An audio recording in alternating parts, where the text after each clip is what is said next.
Good evening, I'm Judy Woodruff. On the NewsHour tonight, Israel's prime minister claims Iran has been lying to the world about its nuclear program, violating the nuclear deal. Then North Korea's leader, Kim Jong-un, reportedly vows to abandon his nuclear weapons if the U.S. promises not to attack, as more diplomatic progress paves the way ahead of a historic summit. Plus, I sit down with former FBI Director James Comey to talk about where the Russia probe stands today and revelations from his new book. Early on, people were seizing on a portion of the book, a paragraph where I described my first impressions of President-elect Trump.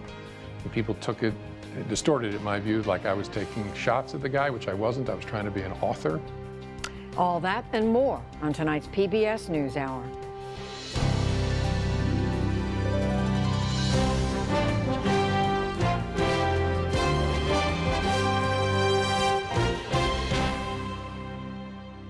Decades of tension appear to be easing on the Korean Peninsula as the North and the South work on points that have been a source of conflict since the active war ended.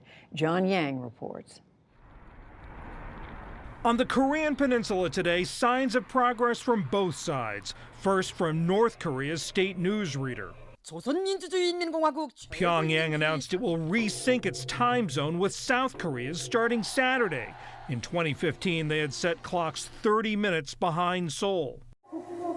And South Korea said it will remove the loudspeakers blasting propaganda into the north. This just days after Friday's historic summit between South Korean President Moon Jae-in and North Korea's dictator Kim Jong-un. They met on South Korean territory in the demilitarized zone that separates the two nations. Today, Moon said this is just the start. We should make this moment an irreversible historical moment for the Korean Peninsula's peace and prosperity. But we have only put forward our first step. The two leaders also agreed to work toward a nuclear-free peninsula. South Korean officials say Kim told Moon that Pyongyang would shut down its nuclear testing site and offered to scrap the nuclear program altogether if the United States helps negotiate a formal end to the Korean War and pledges not to attack the North. Today, at an afternoon news conference with the Nigerian leader, President Trump cited Kim's promise to halt ballistic missile tests as a good sign. The United States has never been closer to potentially having something happen with respect to the Korean Peninsula that can get rid of the nuclear weapons. And Mr. Trump expanded on a morning tweet musing on the Korean DMZ as his possible preference for a summit location. There's something that I like about it because you're there. You're actually there, where if things work out, there's a great celebration to be had on the site, not in a third-party country. Yesterday, National Security Advisor John Bolton said the United States would insist that Kim give up his entire nuclear weapons and ballistic missile programs before making any concessions. Bolton cited Libya's 2003 disarmament as a model. Then Libyan leader Muammar Gaddafi was overthrown and killed in 2011 by rebels with U.S. backing. The Libyan program was much smaller, but that was basically the agreement that we made. And so we'll want to test North Korea in this first meeting for evidence that they have made that strategic decision. Bolton went on to detail how the North had broken its commitments before. But newly confirmed Secretary of State Mike Pompeo, who met with Kim 4 weeks ago, struck a more optimistic tone. My goal was to try and identify if there was a real opportunity there. I believe there is. Last week, Defense Secretary James Mattis signaled the possibility of reducing the U.S. military presence on the Korean Peninsula. That part of the issues that we'll be discussing in the negotiations with our allies first, and of course with North Korea. So I think for right now we just have to go along with the process, have the negotiations, and not try to make preconditions. North Korea has long said the United States must pull its almost 29,000 troops from South Korea under any agreement. For the PBS NewsHour, I'm John Yang. In the day's other news, a Syria war monitoring group said an overnight missile strike targeted government military bases in northern Syria. The group said that Israel likely carried out the assault that killed 26 pro-government fighters, including many Iranians. Social media video showed the purported attack, which hit an arms depot near Hama. Iranian fighters are said to be stationed there, but the Iranian government denied they were hit. Deadly attacks also rang out across Afghanistan today, from Kabul to Kandahar. In all, nearly 40 people were killed, including 11 children. Afghan security forces, NATO soldiers, and journalists were among the intended targets. But many civilians also lost their lives or were injured. William Brangham has our report. The first blast came during Kabul's busy morning rush hour, near the headquarters of Afghanistan's intelligence service, NATO, and foreign embassies. A suicide bomber arrived on a motorcycle and blew himself up. Then, after journalists rushed to the site of the explosion, another suicide bomber, posing as a reporter, detonated more explosives among the media scrum. I was about 10 meters away from the site of the first explosion, trying to enter the site when the second blast happened. It was very powerful, and when I was finally at the site, I found many of my fellow reporters lying on the ground, some of them dead already. Afghan journalists seemed to be specifically targeted. Shah Marai, chief photographer for Agence France Presse in Kabul, was among the dead. The Islamic State group in Afghanistan has claimed responsibility for the attacks. It was the deadliest attack targeting reporters since the fall of the Taliban government in 2001, according to a French media organization. In a separate attack in Khost province on Monday, Ahmad Shah, who was an Afghan BBC reporter, was also killed. In all, 36 media workers have been killed since 2016. Meanwhile, in Kandahar province, the children were killed when a suicide bomber targeted a NATO convoy. Soldiers, civilians, and policemen were also injured in the attack. For the PBS NewsHour, I'm William Brangham. A U.S. service member also died today during a combat operation in eastern Afghanistan. Another American soldier was injured. Britain's Prime Minister Theresa May has tapped Sajid Javid, a member of Parliament, to be the new Home Secretary. That's the position overseeing policing, internal security, immigration, and citizenship. He is the son of Pakistani immigrants and the first ethnic minority politician to hold the job. The previous Home Secretary, Amber Rudd, resigned late Sunday after admitting that she misled lawmakers about whether the government had deportation targets. Back in this country, the acting director of U.S. Immigration and Customs Enforcement, Thomas Homan, announced today that he is retiring.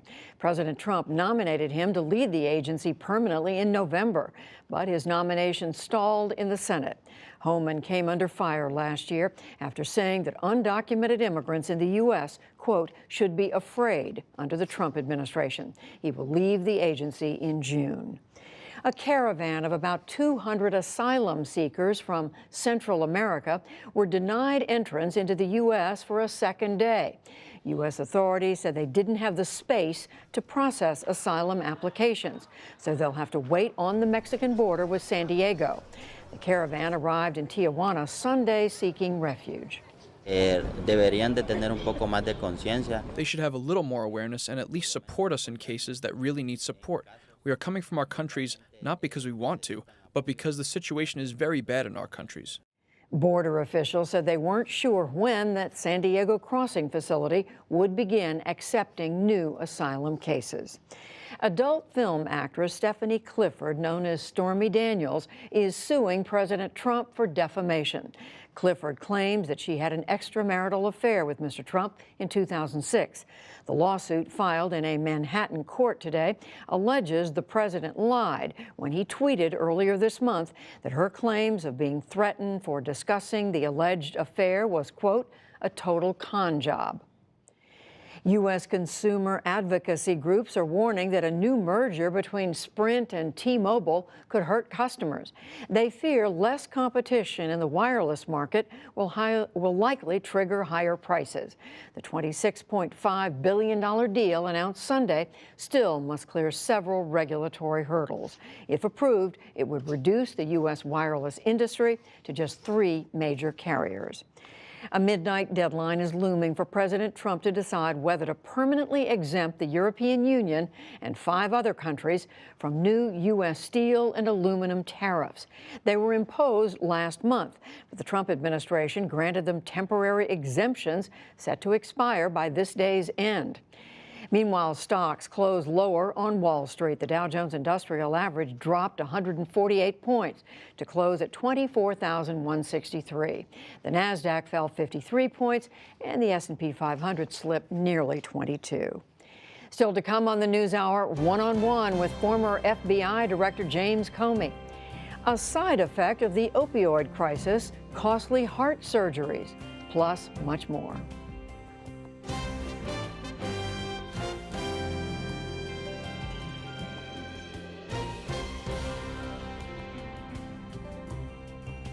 Israel's Prime Minister Benjamin Netanyahu today accused Iran's government of, quote, brazenly lying about its past nuclear weapons ambitions. Speaking in Tel Aviv today, Netanyahu said recovered documents prove that Tehran did have a secret nuclear weapons program before it signed the Iran nuclear deal in 2015. He also claimed that Iran's government is continuing to pursue nuclear weapons development, and he urged President Trump to pull the U.S. out of the deal before the upcoming May 12th deadline. So this is a terrible deal. It should never have been concluded. And in a few days' time, President Trump will make his decision on what to do with the nuclear deal. I'm sure he'll do the right thing. The right thing for the United States, the right thing for Israel, and the right thing for the peace of the world. Minutes later, Mr. Trump held a joint news conference alongside Nigeria's president. Mr. Trump, who spoke with Netanyahu by phone last night, added that today's presentation only added to his own skepticism of the Iran deal. I'm not telling you what I'm doing, but a lot of people think they know. And on or before the 12th, we'll make a decision. That doesn't mean we won't negotiate a real agreement. I think, if anything, what's happening today and what's happened over the last little while and what we've learned has really shown that I've been 100% right. Iranian officials denounced Netanyahu, and a state-run news agency in Iran said he is, quote, famous for ridiculous shows. For more on all this, William Brangham is back. So does Israel's presentation today add to our understanding of Iran's nuclear ambitions? And what does this mean for the Iran deal going forward? For that, I'm joined now by physicist and former Arms Control Inspector David Albright. He's currently president of the Institute for Science and International Security. Welcome back to the NewsHour. Oh, good to be here. So that was quite a presentation that Netanyahu put on today. The Israelis allegedly got into this secret building in Tehran and got out tens of thousands of documents and files pertaining to Iran's older nuclear program. First off, do you believe that this cache that they have is real? And if so, what does this tell us? How big a deal is this? Well, it's hard to know. I mean, is it real? I mean, the Israelis make it clear that the U.S. will vouch for it. The U.S. has the complete set. So I would start by assuming it is real, and the Israelis are quite capable of getting into Tehran. It's pretty remarkable what they did to get into a warehouse and remove that much information and get it out of Iran. So it's quite an intelligence coup. And Israelis make it clear, it's a huge amount of information. It surprised them how wide and deep the Iranian nuclear weapons program, just how many things they didn't know about, I mean, is a constant message today from the Israelis. So, and they've only begun the assessment. I mean, they obtained these documents, they said, several weeks ago. Some people have been pointing out today that some of the details that Netanyahu addressed are not necessarily new. The scientist involved, the name of this original program, that we knew a lot of this information already. Republican Senator Bob Corker today, who himself is a strong critic of Iran and the Iran nuclear deal, said there's nothing really new here. Do you think that there is something new? Yeah, well, there isn't. There's a lot of new information. Now, the Israelis revealed several pots of information, one of which is the archive itself is of the pre-2003 nuclear weapons program, which included instructions to archive it write down everything you've learned, and then write down what you didn't learn and what we need to work on in the future, in a sense, to fill the gaps in. And the Israelis said when they looked out in their information, they saw that those programs actually did exist in Iran. They also said that since the Iran deal was developed or finalized, that Iran has moved the archives, it's tending to the archives, it's under a stewardship program, and so it's a very valuable collection. And the Israelis would say, why would they go to that trouble if they don't intend to use it in the future, at least to maintain an option to use it in the future? But is simply hoarding documents that pertain to your older nuclear program in itself a violation of the Iran deal? I think lawyers are going to have to argue that. My experience is involved in the uncovering of other nuclear weapons programs, is the hoarding of documents to this extent would essentially say to you that they're hiding a nuclear weapons program. Saving them for another day. And saving them for another day. If we looked at the South African program and they had done such a thing when they got rid of their nuclear weapons, or if Libya had done the same thing when they got rid of their nuclear weapons program, people would have screamed bloody murder. Some people have said today that we knew all along, even though Iran denied it, that they had a nuclear program going before, and that the whole point of the Iran nuclear deal was to curtail those ambitions and to put in strict oversight so that they wouldn't expand it.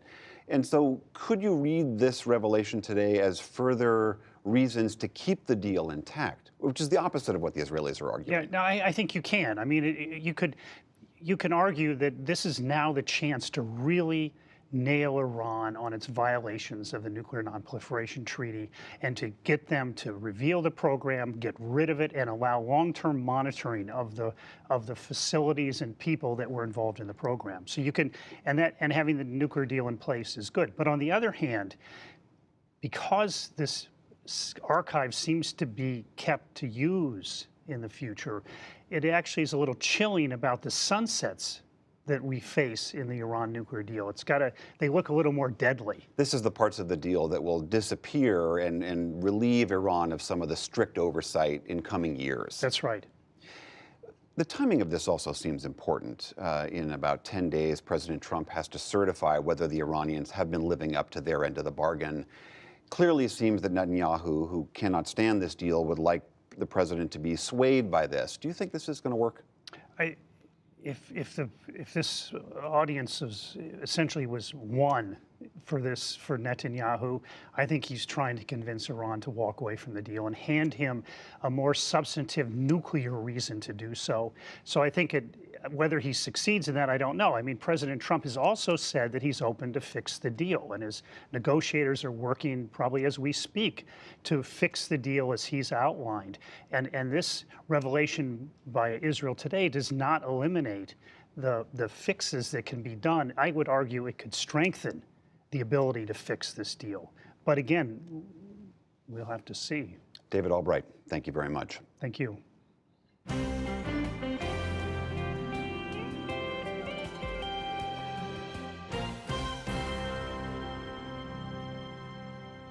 The allegations are striking. President Trump is, quote, unethical, untethered to the truth, and his time in office is a forest fire, damaging our country's norms and traditions. They come from former FBI Director James Comey. His firing last May by President Trump led to the appointment of Special Counsel Robert Mueller and has made him the target of Mr. Trump's criticism for the last year. Comey's new book, A Higher Loyalty, is both a memoir and, in his eyes, a lesson in leadership, ethics, and hard decisions. I spoke to James Comey just a short time ago and began with what he would have written differently. Maybe only one small thing. Early on, people were seizing on a portion of the book, a paragraph where I described my first impressions of President-elect Trump, and people took it, distorted it, in my view, like I was taking shots at the guy, which I wasn't. I was trying to be an author. But it became such a distraction that if I had it to do over again, I might yank that paragraph out, describe everybody else in detail, but not include that distracting paragraph. The personal detail about Yeah, him. people thought I was taking shots at him by describing his face and his hair, and I didn't intend to. I was trying to be an author for the first time, and my editor kept saying, bring the reader with you. And so I tried to do it when I described my high school grocery store boss. I tried to do it when I described Donald Trump, but it became a bit of a talking point. Well, let's talk about some recent developments. Just on Friday, the House Intelligence Committee, the Republican majority, issued its report on their findings. They are raising doubts about one of the key findings from the intelligence agencies, and namely that the Russian government wanted to help Donald Trump. They are saying it's more likely that they just wanted to sow discord. Is that how you read the information you knew before you left government? No. In fact, we read it very, very differently, as did the analysts from FBI, CIA, NSA, and the Director of National Intelligence. We reached a joint high-confidence conclusion that one of the goals, there were 3 goals, but one was to help elect Donald Trump. So clear difference. Clear. With the committee, Yep. or the committee. High confidence, which is very unusual in a joint intelligence community assessment. The Republican majority also said, I mean, you know this, you were asked about it, that they found no evidence of collusion, coordination with the Trump campaign. You said yesterday that the report did not reflect the facts you knew before you left the FBI. So does that mean you saw facts that did point to collusion? I'm not in a position where I can talk about what we found during the investigation, and obviously I'm not up to date since I've been gone almost a year. But that isn't my sense of where the investigation stood when I left. So there was something specific that you knew or saw that pointed you in that direction? Well, the FBI was investigating whether there were Americans who had conspired with or aided and abetted the Russians. Collusion actually is not a legal term that I'm aware of. And there was a basis for investigating, meaning there were facts to support an investigation. Now, what the conclusions will be, I don't know. But to say there was no evidence just wasn't the case. The report also, the Republican report, House Intelligence Committee, is also faulting the FBI for failing to properly notify victims of Russian hacking. Did the FBI drop the ball? I don't think so. We had a massive task to notify hundreds and hundreds, so I can't sit here and say we did it perfectly every time. But especially with the prominent victims, like the Democratic National Committee, I believe we did our level best to make sure they knew they were being attacked. And do you think the Obama administration dropped the ball in not doing more to get the Russians to back off? That's hard for me to say, because a lot of it I was not involved in. Very tough decision for President Obama. What do you say before an election about the Russian interference when one of their goals is to sow doubt about our electoral process? By calling it out, have you accomplished their goal for them? So I get the position he was in. One other point from this majority report, the House Intelligence Committee, it says this is a so-called Steele dossier prepared by the former British agent Christopher Steele about President Trump and other things, quote, formed an essential part of an application to the FISA court, the Foreign Intelligence Surveillance Court, to begin electronic surveillance. Is that accurate? Could there have been a FISA warrant without the Steele dossier? It's not my recollection that it was an essential part of any application. I have to choose my words carefully here because I don't know exactly what's been declassified, but there was a mosaic of information that convinced a court that that individual, Carter Page, there was probable cause to believe he was an agent of a foreign power. But you're not saying that there had to be a dossier for this to happen. In order to get the FISA warrant. That's not my recollection. You've also had a long time to think about what was in that dossier. Did you find it credible? Well, the core allegation of the dossier was credible, consistent with the other intelligence that the intelligence community had gathered. That is, that the Russians were engaged in a sophisticated, comprehensive effort aimed at our election. That turned out to be true. There were lots of spokes in the dossier off of that central hub, but the central hub was consistent with other intelligence. An effort was underway to try and understand whether the other spokes could be ruled in or ruled out, and I don't know where that ended up. So the Hillary Clinton emails, you spend a good chunk of this book defending your actions. The first time, absolving her of illegality, but then going on to say she was, quote, extremely careless. Later on announcing that the investigation was being reopened. You write that you felt you did what you needed to do to protect the agency and how you saw your own role. But Secretary Clinton, when we interviewed her last fall, said when it came to your July news conference, she saw something very different. She called it a breach of professional ethics and a rejection of Justice Department protocols. Here's what she said. The investigation was getting nowhere. There was nothing to find. And he was in a position of having to accept the evidence that there was no case. I think what he did, against the advice of people around him in the FBI and the Justice Department, was in large measure due to political pressures that he was under from people that he had worked with before in the FBI and outside the FBI. What about that? That's just not accurate. I hope Secretary Clinton will get a chance, if not to read the whole book, read those parts of it. It was about trying to make sure we did all we could to assure the public the work had been done in a competent, honest, and independent way. It wasn't contrary to advice inside the FBI. It didn't violate the protocols of the Department of Justice, except in one key respect. I decided to make the announcement separate from the Attorney General for a variety of reasons, but it wasn't about politics. It was about assuring people we did this in a good, honest, and independent way. But that's a pretty serious charge, a violation of professional ethics? Yeah, and I get where that's coming from. It's just not accurate. And again, I read the part of Secretary Clinton's book that was about the emails, and I would very much hope, even if she doesn't walk away agreeing, she would have a different perspective if she read that part of my book. Have you had any outreach from her directly about any of this? No.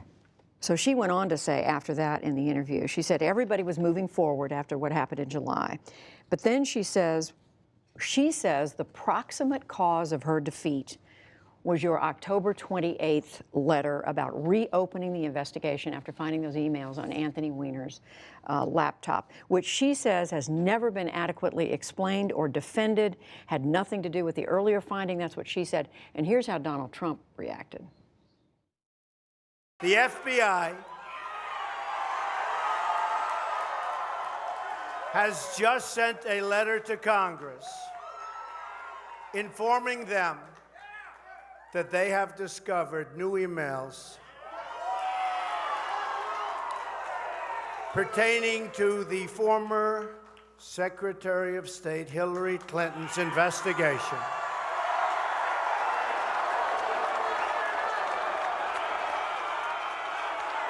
I have great respect for the fact that the FBI and the Department of Justice are now willing to have the courage to right the horrible mistake that they made.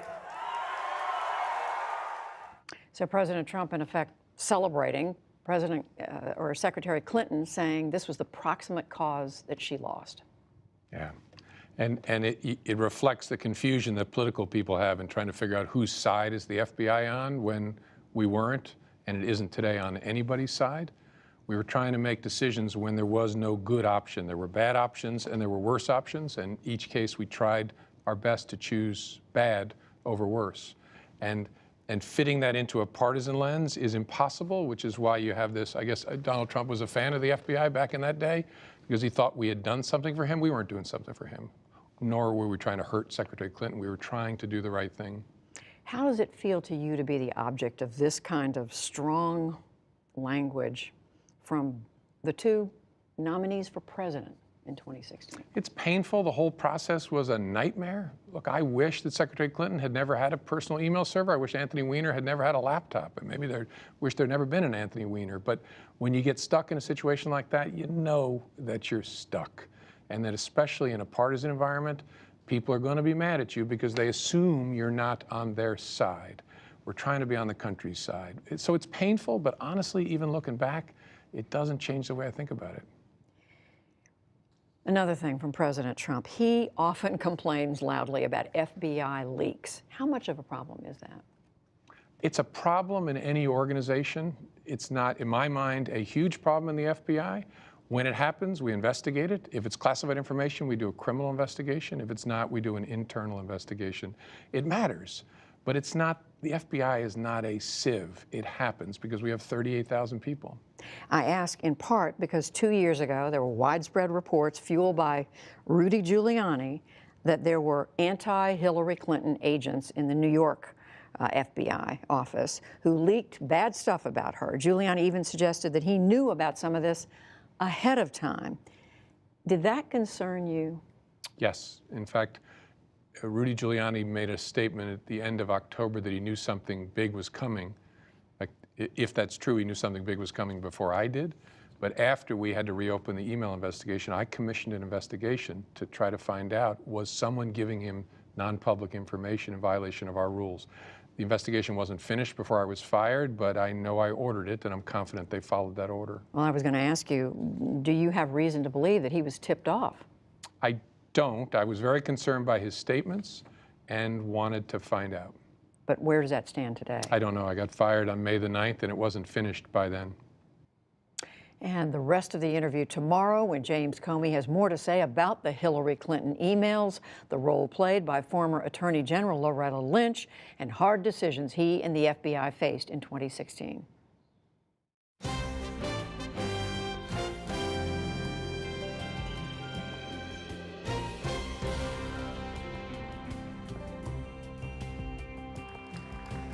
Stay with us. Coming up on the NewsHour, the political fallout from the White House Correspondents' Dinner, and the author of The Death and Life of the Great Lakes, this month's selection for the NewsHour Book Club. While statistics about overdose deaths from the opioid epidemic continue to dominate headlines, other debilitating and costly problems have been creeping up in the shadows.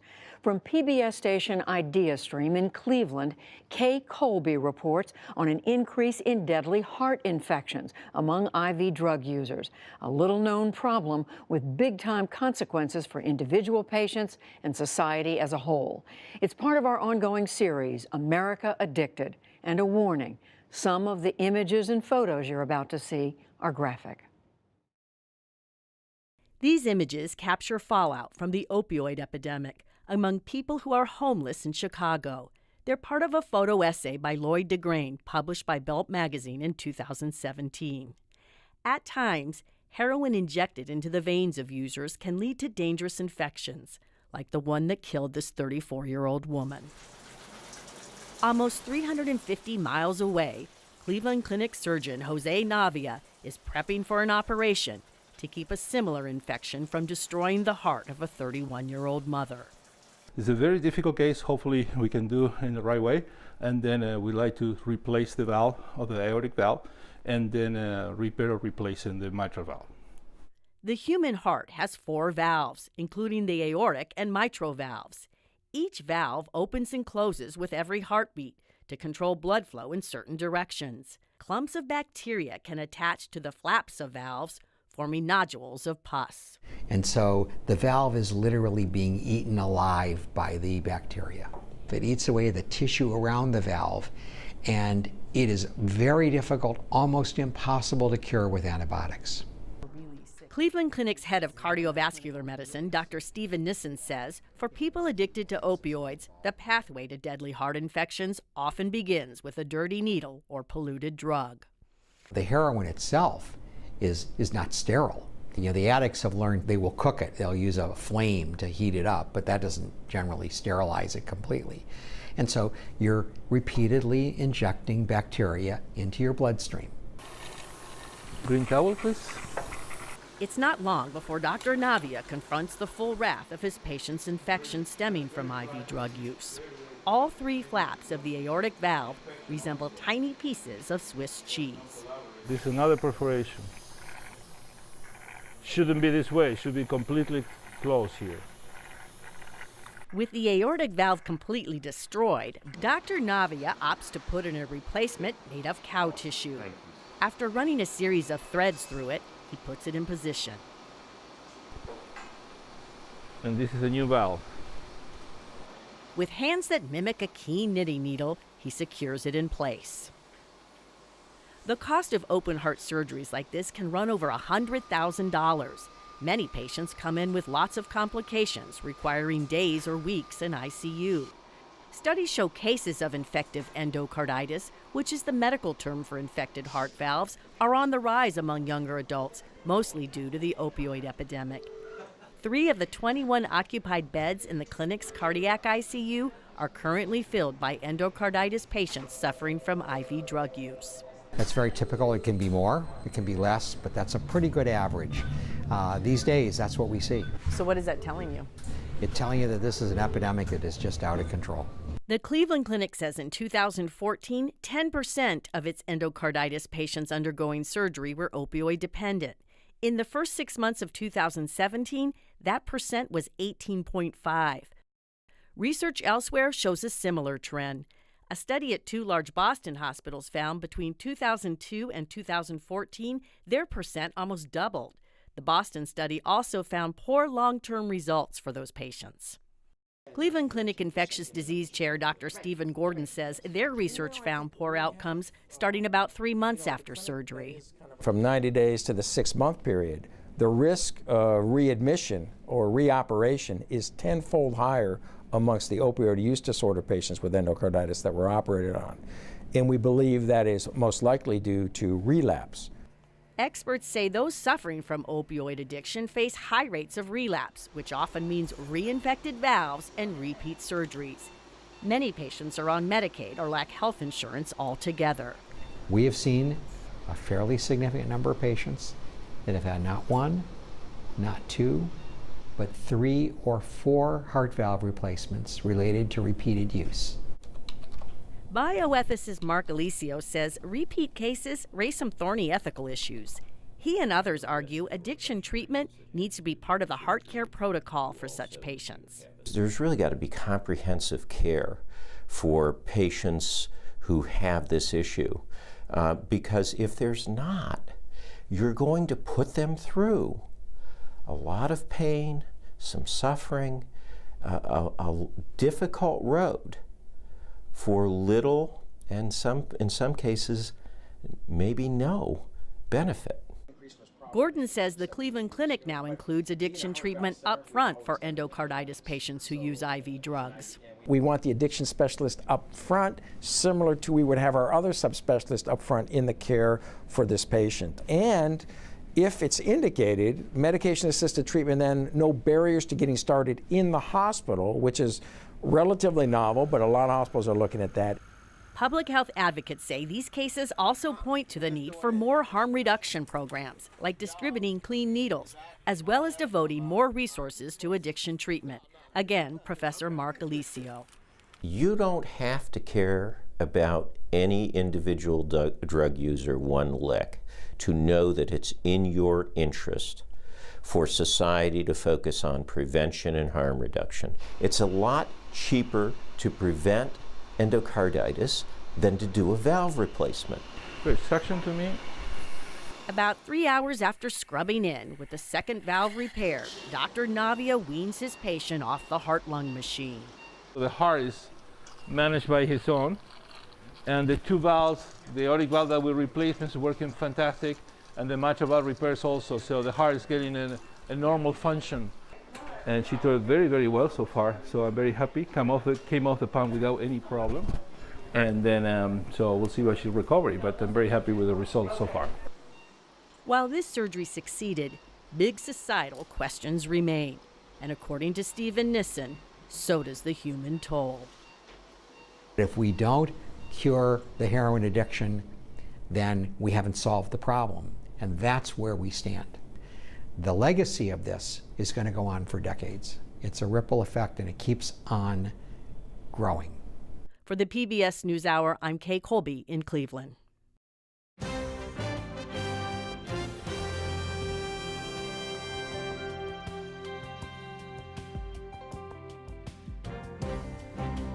For some immediate post-interview analysis of my talk with James Comey, I'm joined now by our Politics Monday team. That's Amy Walter of the Cook Political Report and Stuart Rothenberg of Inside Elections. And welcome to you both, Politics Monday. So James Comey's been out there for the last 2 weeks, ever since the book came out. He's done many interviews. We did have a chance to talk to him, Amy, as you heard. Yeah. What do you think? Well, I think that your opinions of James Comey and how he answered your questions, as well as many others that have been asked over these last couple of weeks, your interpretation is based on how you feel really about the president in the first place. I think if you're prone to support the president, you're likely to say that there's nothing that James Comey's saying that is either believable or that actually puts Donald Trump in a position of committing any sort of actual crime. If you're opposed to the president, if you don't like the president, you see in James Comey a man who is signaling concerns about whether or not this person is able to be a president in the way we want to see a president as a moral leader. Something for everybody to dislike? Stu, is that really what we're talking about? Gina, I think he said that to you. And he made the exact point. He said, what I wrote down is partisans are going to be angry at you because they think you aren't on their side. He knows that. He acknowledges that. My question is, how about those of us that try not to be partisan and are trying to understand his decision-making? I continue to be a little uncomfortable about the role that his political assumptions played in the decisions he made. He in the past has sort of grudgingly acknowledged maybe it seeped into his head, but how could it have not been a part of his considerations? Do you think it affects, I mean, basically what you're saying, Amy, is if you're already disposed in one direction or another, so this book is, and what he says about the book is not going to change? And the Washington Post ABC News poll on this question showed 30% having a favorable opinion of James Comey, 32 an unfavorable, and 38 having no opinion. And if you looked in terms of partisans, Republicans tended to have an unfavorable view, Democrats had a favorable view, and independents shockingly were 30 favorable, 30 unfavorable, 40% no opinion.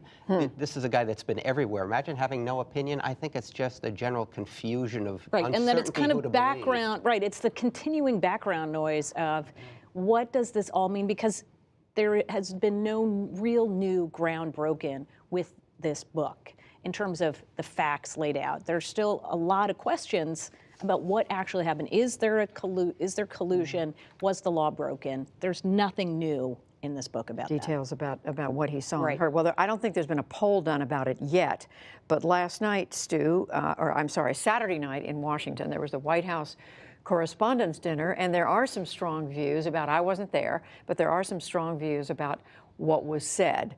President Trump declined to attend. He was in Washington, Michigan, giving a speech at about the same time that the comedian, whose name is Michelle Wolf, was giving some comments that there were some strong reactions to. Let's listen to the president first and then a little bit of her. Is this better than that phony Washington White House Correspondents' Dinner? Is this more fun? I could be up there tonight smiling like I love where they're hitting you shot after shot. These people, they hate your guts, shot. And then I'm supposed to... And you know, you got to smile. And if you don't smile, they'll say, he was terrible, he couldn't take it. And if you do smile, they'll say, what was he smiling about? You know, there's no win. I actually really like Sarah. I think she's very resourceful. Like, she burns facts, and then she uses that ash to create a perfect smoky eye. Like, maybe she's born with it. Maybe it's lies. It's probably lies. So, Stu, some comedians are out that day defending Michelle Wolf, but there was a lot of pushback about whether that was appropriate, whether she went too far. Well, I was not there either. I was sitting on my couch in my living room watching it. And 10 seconds after she ended, I tweeted out that I thought her material and her delivery was, vulgar and mean-spirited, nasty. I think much of what the president has said over the years is vulgar, mean-spirited, and nasty. But what I found is if you criticize Michelle Wolf, then critics of the president automatically think that they think that if you criticize Wolf, then you how do I say this? Then you sort of condone what the he's president. doing. Yeah. And so it's awkward. I think that they both both the president and the comedian can be wrong, but it's hard to hold that position this day and age. Yeah, and here's the thing. Every year we have this same controversy. A comedian comes, has been happening since Bill Clinton. A comedian comes. And even before. And probably even before that. A comedian comes in, whether it's saying something about the president or people around him, or just saying things that are considered crass or politically incorrect or whatever. There's a minor controversy and we move on. The reason we don't move on now is because the president has, in many ways, used the press as this, place that as he said in that clip, they're against me all along.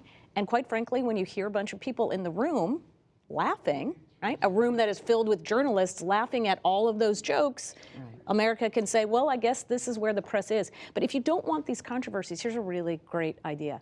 Don't have comedians come in. If you haven't watched comedy in the if you've watched comedy in the last 10 years, this is how comedians operate. So bring in somebody who will tell knock-knock jokes, I don't know, but don't bring in a modern comedian. There's a question about how much Hollywood or New York comedy and Washington they don't really mix. Last thing I want to bring up, speaking of the embedded views and the difficulty in crossing barriers, is John McCain, who is, we haven't seen him for several weeks. He's being treated for a cancer diagnosis. Stu, his new book called The Restless Wave is coming out in a few weeks. Some excerpts were released today. I'm going to read just a small bit of it.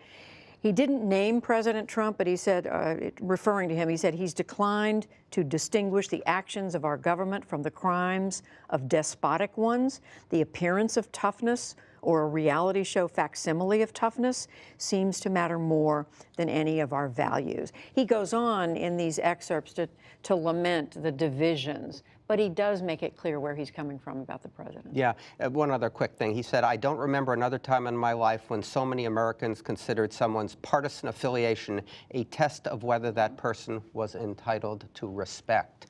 One thing that struck me is John McCain was known as a maverick, a disruptor, a guy who would stir the pot. This president is also a maverick, an outsider, disruptor. And yet John McCain has so much dignity and seriousness. He's a hero. He's been a hero as a human being. People are going to be poring over this book. They are. And he brings up another point. I'm glad that Stu raised it as well, which is, he says, paradoxically, voters who detest Washington because all we do is argue and never get anything done, vote for candidates who are the most adamant in their assurance that they'll never compromise. And Stu and I have been watching this for years, which is the way that, especially in some of these wave elections and these midterm elections, the incumbents who are the most vulnerable who end up losing are the ones in the middle, the moderates, the people who are willing to work across the aisle. There is no incentive because there's no reward to actually trying to broker any sort of compromise. And until that happens, it's not just about President Trump. This has been going on for quite some time across Congress. Words to think about, and we'll continue to look at them. Amy Walter, Stu Rothenberg, Politics Monday. Thank you. Thanks, Judy. You're welcome.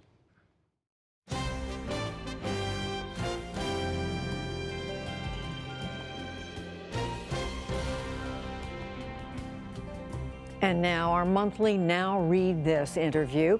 That is our book club in partnership with the New York Times that so many of you have joined. Jeffrey Brown talks with this month's author and announces our pick for May. It's the epic and troubling story of the threats facing the largest source of fresh water in the world and what we can do to stop them. The book is The Death and Life of the Great Lakes. And as we do every month, we've asked you to send in questions. Author Dan Egan is here to answer them now. And first, Dan, thanks for being part of this for us. Thanks for having me. So, Dan, start by telling us a little bit about what you were after here and what threats you were. I was after telling the story of the lakes, and it is a story, and it's a story of these great grand bodies of water that are vast. They span thousands of square miles, but they were not connected to the outside world aquatically, so they were their own ecosystem, and it didn't take much for stuff to start coming in and unraveling it. And it started with the sea lampreys, and it's still going on today with the zebra and quagga mussels. Those are the invasive species you're talking about. Invasive species that have completely rewired the way energy flows through the world's largest freshwater system. We got a lot of questions about how you came to this, how you researched it. As one reader, Candace Hughes, asked, how did you get so many officials to share candidly with you? You're a newspaper guy, right? You've been covering this a long time? I am, yeah. The book is really the sum total of about a decade's worth of newspaper reporting work. And how I got people to talk candidly, that's just, kind of what being a newspaper reporter requires. Would I have been able to write this book in 2 years if I hadn't done all of this prior research? Not even close. A big theme here, and everybody, of course, commented on the unintended consequences of trying to open up the Great Lakes. You tell the history of trying to open it up, and then the introduction of invasive species because of it.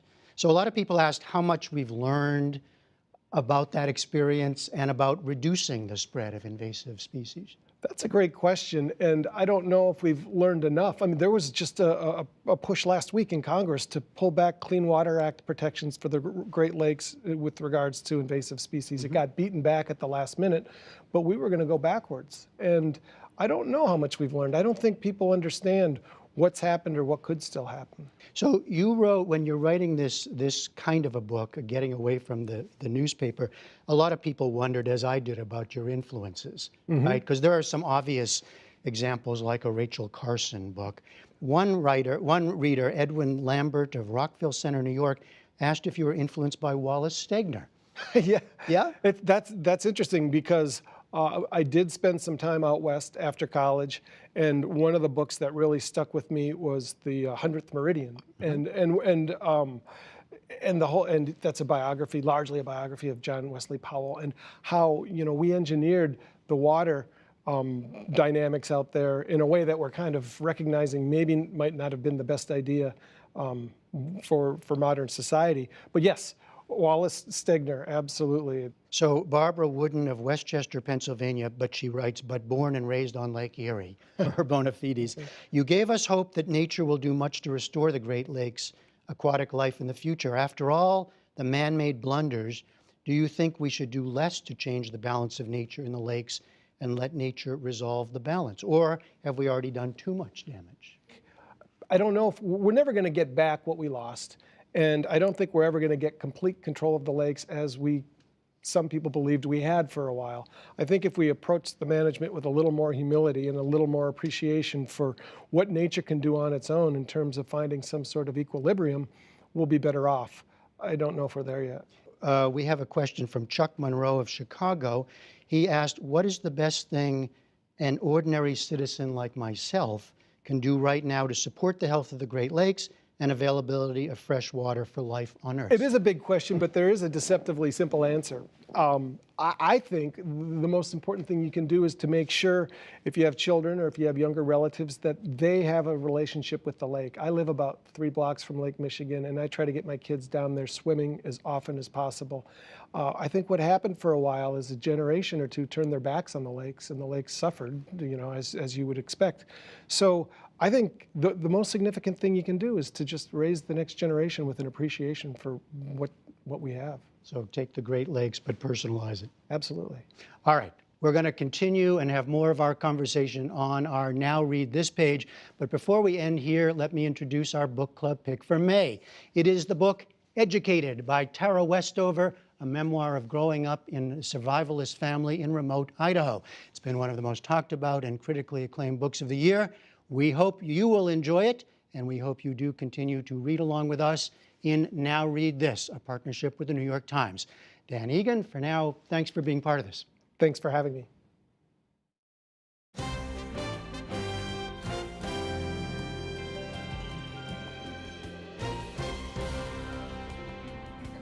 On the NewsHour online right now, we ring out April, which is National Poetry Month, with U.S. Poet Laureate Tracy K. Smith, who shares some of her favorite poems.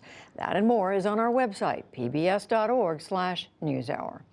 And that is the NewsHour for tonight. I'm Judy Woodruff. Join us online and again right here tomorrow evening. For all of us at the PBS NewsHour, thank you, and we'll see you soon.